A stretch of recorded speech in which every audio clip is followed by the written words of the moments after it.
100, 200, 300 గిరాకీ అంటే ఏం చేయాలి? నలుగురు పిల్లలు, మా సంపదాలు ఏముంది? గిరాకీ లేదు. ఏమైనా చేసుకుందామంటే ఏం చేయాలనో అర్థమైతలేదు. నలుగురు పిల్లలు ఎలా పోషిస్తున్నావు నువ్వు? హైదరాబాద్ నగరంలో ఇలాంటి ప్లేస్ లో ఇప్పుడు మంచి మంచి చెప్పులు వస్తున్నాయి. ఎందుకు 20 రూపాయలు 10 రూపాయలు పెట్టి కుట్టించుకునే వాళ్ళకంటే పోతే పోనీ అని కొట్టి కొనుక్కుంటూ ఉన్నారు.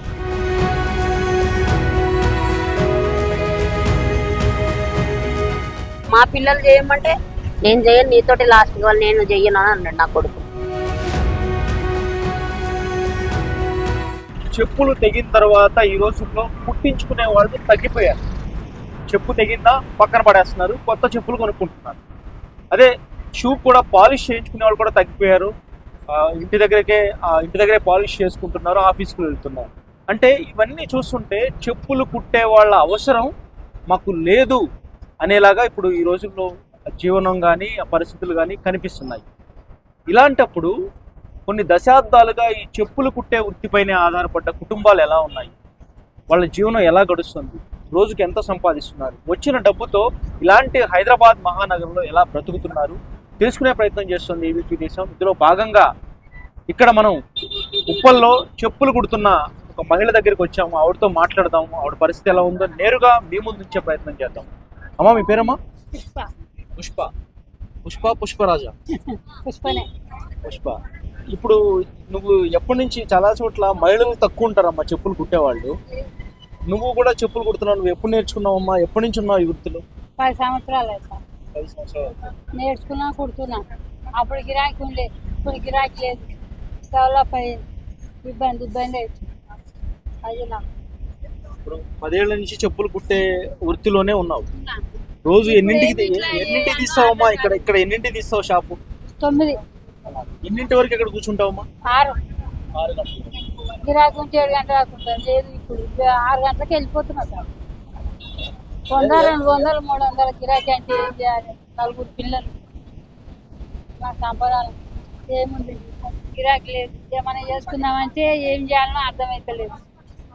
ఇది నేర్చుకొని వేరే పని చేయాలంటే రాదు కదా, అట్లా అని ఆలోచిస్తున్నాను.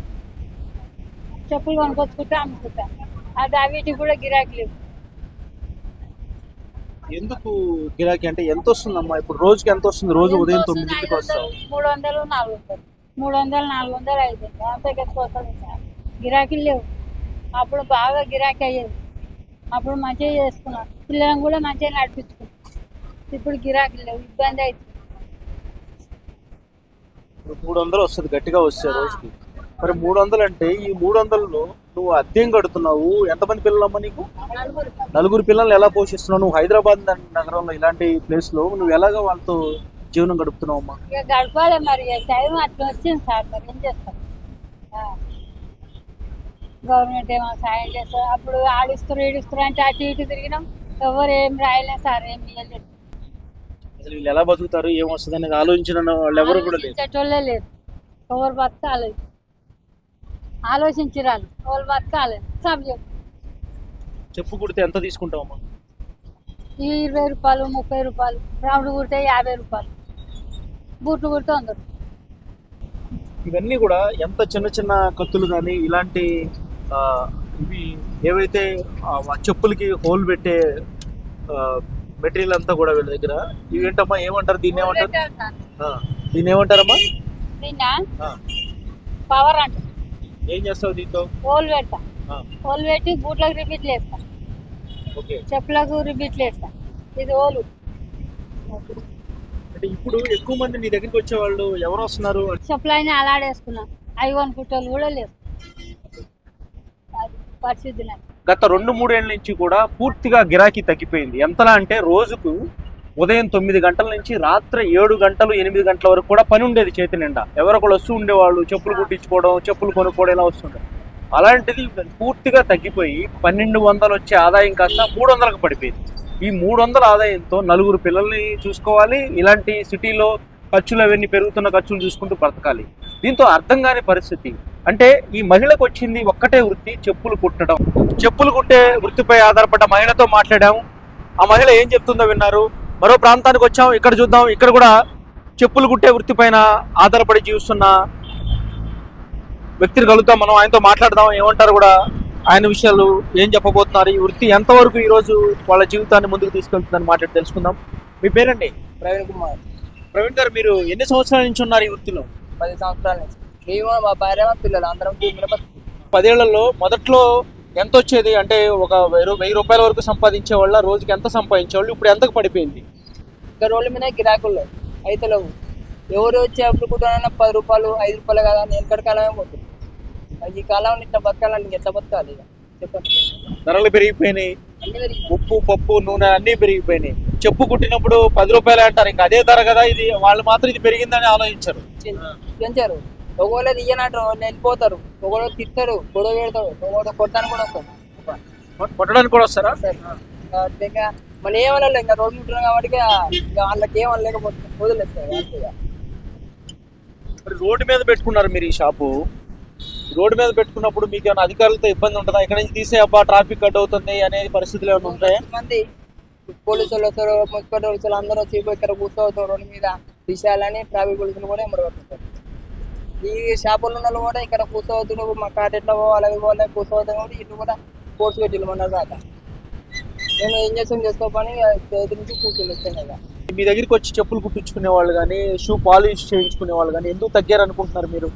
ఇలాంటివి ఇప్పుడు జనరేషన్ ఇప్పుడు ఎట్టుంది మొత్తం, ఇప్పుడంతా ఆన్లైన్ మొత్తం అది ఇది విధానం వల్ల మొత్తం పడిపోయింది మొత్తం. ఇక రాను ఇది మొత్తానికి ఉండదు ఇక. ఆన్లైన్ అయినా ఆఫ్లైన్ అయినా చెప్పు తగ్గితే కుట్టించాల్సిందే కదా, మరి ఎందుకు తగ్గింది గిరాకీ మీకు? కూర్చుంటలేరు ఇప్పుడు ఎవరు. ప్రవీణ్ కుమార్ గారు, మీరు ఎన్ని గంటలకు వస్తారు ఇక్కడికి? ఉదయం ఎన్ని గంటల వరకు ఉంటారు? ఉదయం 9 గంటల నుంచి సాయంత్రం 7 గంటల దాకా ఉంటుంది. వస్తే ఒక్కోసారి 200 300 అంతే ఇక, దాంతో దాటది ఇక. దాంతో అది చేసుకోవాలి ఉండాలి. నేను ఎక్కడ కట్టుకొని చెప్తాను నాకు రానుకొని అవుతుంది. గట్కేశ్వర నుంచి వస్తారు, ఎంత అవుతుంది మీరు అనుకోండి? 100 రూపాయలు కిరాయిలు అవుతాను. ఒక్కరోజు రాకపోతే ఇక రాని మీద రకం పోవాలి ఇక. నా పరిస్థితి అంతే. ఇందానికి ఎవరు ఆదుకున్నాడు లేదు ఇండియా నుంచి. చెప్పులు కుట్టే వృత్తిపై ఆధారపడి జీవిస్తున్న మరో మహిళతో మాట్లాడదాం. అమ్మ, మీ పేరమ్మా? రాజేశ్వరి. ఏంటమ్మా, రోజు ఎంత వచ్చేది, ఇప్పుడు ఎంత వస్తుంది? ఆదాయం పెరిగిందా తగ్గిందా? లేదు అసలు ఏం లేదు. ఈ రోజుకు నేను 70 రూపీస్ చేసిన. ఈ రోజుకు ఇప్పుడు వచ్చిన అబ్బాయి నీ కళ్ళ ముందే వచ్చాడు, అతను 40 రూపీస్ ఇచ్చాడు, ఇంకొకరు 20 రూపాయలు ఇచ్చాడు. ఈ రోజు పొద్దున్న నుండి 60 రూపాయలు చేసిన నేను. గిరాకులు లేవు, తగ్గిపోయినాయి, చాలా పరిస్థితులు బాగాలేవు. ఇందులోనే అడ్జస్ట్ అయిపోతున్నా. 2000 పింఛన్ వస్తుంది, ఇంటికి కిరాయి కట్టుకొని ఉంటాను. అది నాకు భర్త లేదు. రోజుకి ఎంత సంపాదిస్తామా? ఎంత వస్తుంది దీని మీద? ఒకప్పుడు వచ్చింది అయ్యా, 200 వచ్చింది, 300 వచ్చింది, 400 కూడా వచ్చింది. ఎవరేమి కొంచుకోరు కదా చెప్పు. ఇప్పుడు అది కూడా లేదు, ఏం లేదు. 50-60 రూపాయలే వస్తుంది, అంతకు మించి ఏం లేదు. ఈ బస్సులు బంద్ అయిపోయినాక ఈ రోడ్డు వలన కూడా తగ్గిపోయింది మొత్తం. ఇప్పుడు ఎవరు కుట్టించుకునే వాళ్ళు లేరు, ఏ పుంజి పాడేసి కొత్తవి కొనుక్కుంటున్నారు చెప్పు. ఎవరు ఉన్నారు? నాకు ఎక్కడ పోదామన్నా నేను చెయ్యలేను. నాకు ఈ పని తప్ప నాకు ఇంకే పని రాదు. అది మన కోపం వచ్చినా మనమే వెళ్ళిపోతాం, వాళ్ళ కోపం వచ్చినా మనమే వెళ్ళిపోతాం. ఒకరి దగ్గర వచ్చిన కాడికి అడ్జస్ట్ అయిపోతున్నా అంతే. మరి మీకు తెలుసు ఇదివరకు లేరు, రావట్లేదు అంటున్నారు కుట్టించుకునే వాళ్ళు. అవును. ఎందుకు తగ్గిపోయారు అనిపించింది మీరు జనం? ఎందుకు తగ్గిపోయారు అంటే ఇప్పుడు మంచి మంచి చెప్పులు వస్తున్నాయి. ఎందుకు 20 రూపాయలు 10 రూపాయలు పెట్టి కుట్టించుకునే వాళ్ళకంటే పోతే పోనీ అని కొట్టి కొనుక్కుంటున్నారు. కొనుక్కున్న దానికి ఎవరు మీకు చేస్తుంది చెప్పు. ఎందుకు కుట్టించుకుంటుండ్రు అని అడగలేము కదా, కుట్టించుకుంటలేరని. వాళ్ళ ఇష్టం అది. కొంతమంది గరీబ్ వాళ్ళు కొనుక్కోలేని పరిస్థితుల్లో ఉన్న వాళ్ళు కూడా కుట్టించుకుంటారు. కొంతమంది ఎందుకు పోనీ 100 రూపాయలు పెడితే వస్తాయని అనుకునే వాళ్ళు కొంతమంది. అందరూ ఒకే రకం ఉండరు కదా, రకరకాలు ఉంటారు. మరి ఈ వృత్తిలో నువ్వు రోజంతా ఎన్నింటికి వచ్చి కూర్చుంటావమ్మా ఇక్కడ? ఎన్ని గంటల వరకు చేస్తావు? ఇంతకు ముందు 8 గంటలకు వచ్చి రైతు 8 గంటలకు పోయేది, 8-9 గంటలకు పోయేది.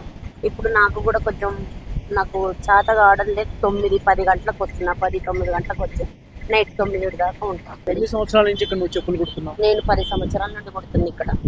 అంతకుముందు మాది అక్కడ డబ్బా ఉండే, లిట్ క్లబ్ డబ్బా. అది గవర్నమెంట్ వాళ్ళు వచ్చి కూల తీసేసి ఇంటికాడ పడేస్తే గవర్నమెంట్ వాళ్ళు వచ్చి కూల కొట్టేసి ఇక్కడ పెట్టొద్దు, ఈ డబ్బా ఇక్కడ చేయొద్దు అని కూల కొట్టేసి. లిట్ క్యాప్ డబ్బా ఉండే మా అమ్మ వాళ్ళది, అది కూల కొట్టేసి. ఇక అది పోయిన తర్వాత ఇక నాకు ఆధారం ఏం లేకుండా ఇట్లనే చేసుకొని బతుకు.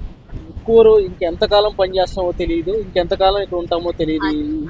ఈ వృత్తి అనేది పూర్తిగా అంతరించే పరిస్థితికి వచ్చేసింది. అంతే ఇక నాతోటి లాస్ట్. ఇక నేను చెయ్యలేనప్పుడు ఇంకెవరు చేస్తారు?